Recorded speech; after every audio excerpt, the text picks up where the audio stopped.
ये कहानी एक ऐसे आदमी हार्ले की है जिसकी 3 बहनें हैं और जो अपनी पड़ोसन कैली से प्यार करने लगता है।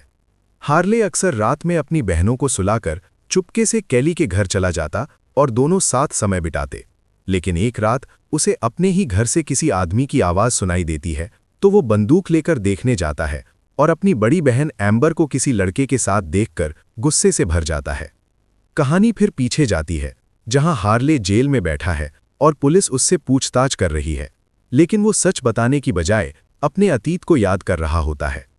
एक दिन जब वो अपनी सबसे छोटी बहन जोडी के साथ घर लौटता है, तो उसे पता चलता है कि एम्बर फिर से किसी डेट पर गई हुई है, जिससे वो नाराज हो जाता है क्योंकि वो चाहता है कि एम्बर अपनी छोटी बहनों का ख्याल रखे। लेकिन एम्बर उसे उल्टा जवाब देती है और कहती है कि वो अपनी जिंदगी जी रही है, जबकि हार्ले बस काम करता रहता है। हार्ले चुप रह जाता है क्योंकि वो अपनी बहन से लड़ना नहीं चाहता। बाद में उसकी छोटी बहन उसे समझाती है कि एम्बर शायद बदल जाए। अगले दिन काम पर हार्ले की मुलाकात कैली से होती है, जो उससे कहती है कि उसकी बेटी हार्ले की बहन के साथ खेलना चाहती है और धीरे धीरे दोनों के बीच आकर्षण बढ़ने लगता है। लेकिन हार्ले की चिंता खत्म नहीं होती क्योंकि उसे डर है कि एम्बर गलत रास्ते पर जा सकती है। एक रात वो एम्बर को किसी लड़के के साथ देख लेता है और गुस्से में हवा में गोलियां चला देता है, जिससे लड़का भाग जाता है और एम्बर उससे झगड़ने लगती है। गुस्से में हार्ले उस सोफे को जला देता है जहां एम्बर अपने बॉयफ्रेंड के साथ बैठी थी। फिर एक दिन वो अपनी मां से मिलने जेल जाता है, जहां उसकी मां कैद है। उसकी छोटी बहन मां से लिपट जाती है और बातचीत के दौरान हार्ले भावुक होकर बेहोश हो जाता है। बाद में वो एक मनोचिकित्सक के पास जाता है, जहां वो अपने तनाव और जिम्मेदारियों के बारे में बताता है, खासकर अपनी बहनों को लेकर उसकी चिंता। डॉक्टर उसे सलाह देती है कि वो किसी रिश्तेदार से मदद ले, लेकिन हार्ले कहता है कि उसका कोई नहीं है। जब डॉक्टर उसके पिता के बारे में पूछती है, तो वो वहां से उठकर चला जाता है। इसके बाद वो केली के घर जाता है, जहां दोनों के बीच नज़दीकियां बढ़ती हैं। घर लौटने पर वो एम्बर को अजीब हालत में देखता है और उससे बहस होती है, जहां एम्बर अपनी इच्छाएं जाहिर करती है, लेकिन हार्ले आर्थिक तंगी की वजह से मना कर देता है।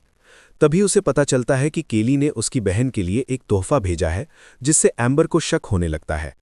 अगले दिन हार्ले फिर काम पर जाता है और कहानी आगे बढ़ती है, जहां उसकी जिंदगी, जिम्मेदारियों, गुस्से और रिश्तों के बीच संघर्ष और गहराता जाता है। ये कहानी आगे बढ़ती है जहां केली हार्ले से पूछती है कि क्या उसने उसका भेजा हुआ गिफ्ट देखा। हार्ले हाँ कहता है और वो वहां से चली जाती है।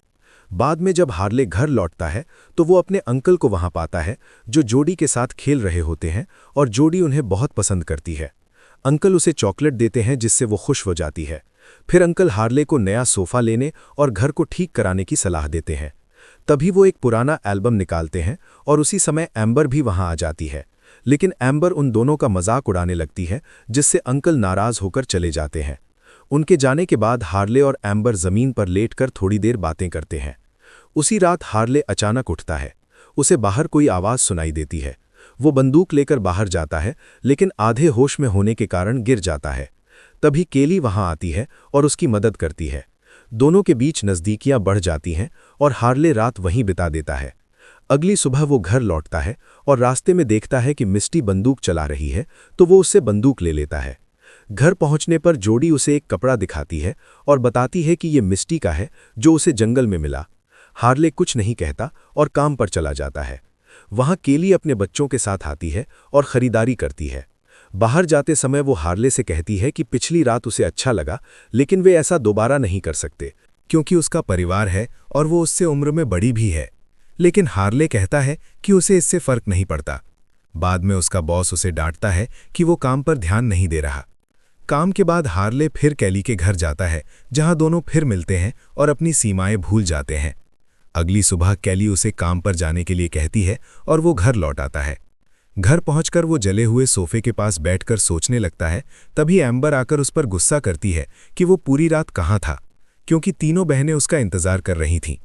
फिर वो बताती है कि मिस्टी को $1000 मिले हैं, जो उनकी मां ने छुपाए थे ताकि वो बच्चों को लेकर भाग सके।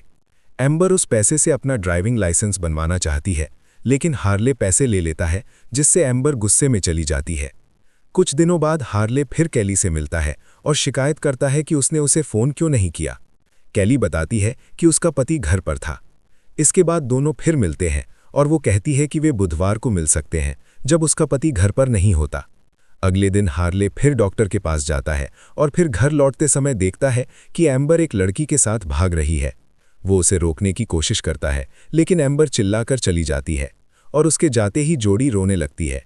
तब हार्ले उसे समझाता है कि एम्बर जल्द वापस आ जाएगी। कहानी आगे बढ़ती है, जहां हार्ले जोड़ी को घर के अंदर ले जाकर उससे पूछता है कि एम्बर घर छोड़कर क्यों चली गई।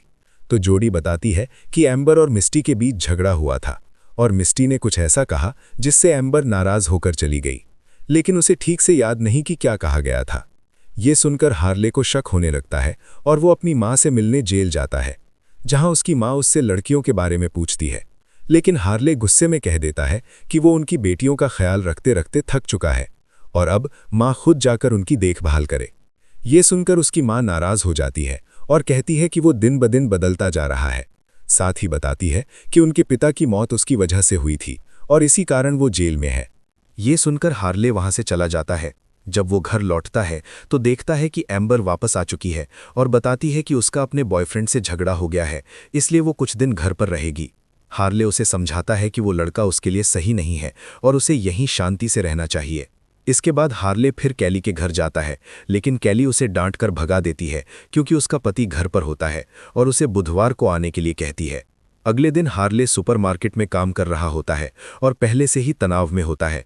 तभी एम्बर वहां आकर कहती है कि वो फिर अपने बॉयफ्रेंड के पास जा रही है, लेकिन हार्ले बार बार उसे रोकता है और आखिरकार एम्बर मान जाती है। हार्ले उसे बाहर इंतजार करने को कहता है और काम खत्म होने के बाद उसे घर ले आता है। रात में खाने के बाद जब हार्ले आराम कर रहा होता है तो एम्बर डर के कारण उसके कमरे में आ जाती है और बातचीत के दौरान अचानक उस पर चिल्लाने लगती है। कहती है कि वो बहुत बुरा इंसान है और वो लंबे समय से कैली के साथ गलत कर रहा है, जबकि कैली शादीशुदा है। ये सुनकर हार्ले टूट जाता है और तुरंत अपने मनोचिकित्सक के पास जाता है, उसे पकड़कर रोने लगता है और अपनी शर्मिंदगी के बारे में बताता है। डॉक्टर उसे शांत करने की कोशिश करती है और कहती है कि शायद वो चीज़ों को गलत समझ रहा है और सब ठीक हो जाएगा। इसके बाद हार्ले घर लौटता है, जहां मिस्टी बताती है कि उसने रात में उसका और एम्बर का झगड़ा देखा था। फिर वो कहती है कि उनके पिता ने कभी उसे या हार्ले को प्यार नहीं किया, जिस पर हार्ले उसे समझाने की कोशिश करता है कि उनके पिता का प्यार अलग था, लेकिन इसके बाद वो चुप हो जाता है और बाहर चला जाता है। जब वो कैली के घर पहुंचता है तो कहानी फिर वर्तमान में लौटती है, जहां पुलिस अधिकारी उससे पूछताछ कर रहे होते हैं और समझ जाते हैं कि हार्ले झूठ बोल रहा है और किसी को बचाने की कोशिश कर रहा है, लेकिन उनके पास कोई सबूत नहीं होता। बार बार पूछने पर भी हार्ले वही जवाब देता है, जिसके कारण उसे जेल भेज दिया जाता है। बाद में उसकी मनोचिकित्सक उससे मिलने आती है और कहती है कि उसे पता है कि उसने कैली को नुकसान नहीं पहुंचाया और वो उसकी मदद कर सकती है, लेकिन हार्ले मना कर देता है और कहता है कि उसे किसी मदद की ज़रूरत नहीं है। इसके बाद उसे दूसरी सेल में ले जाया जाता है, जहां वो चुपचाप अपनी सज़ा काटने लगता है और इसी के साथ इस फिल्म की कहानी खत्म हो जाती है। दोस्तों, आखिर क्या हुआ था उस दिन? अगर आप भी जानना चाहते हैं तो इसका अगला पार्ट ज़रूर देखना और उसे देखने के लिए हमारे चैनल को सब्सक्राइब ज़रूर कर लें और साथ लगे बेल के बटन को दबाकर ऑल के ऑप्शन को भी क्लिक कर दें। धन्यवाद।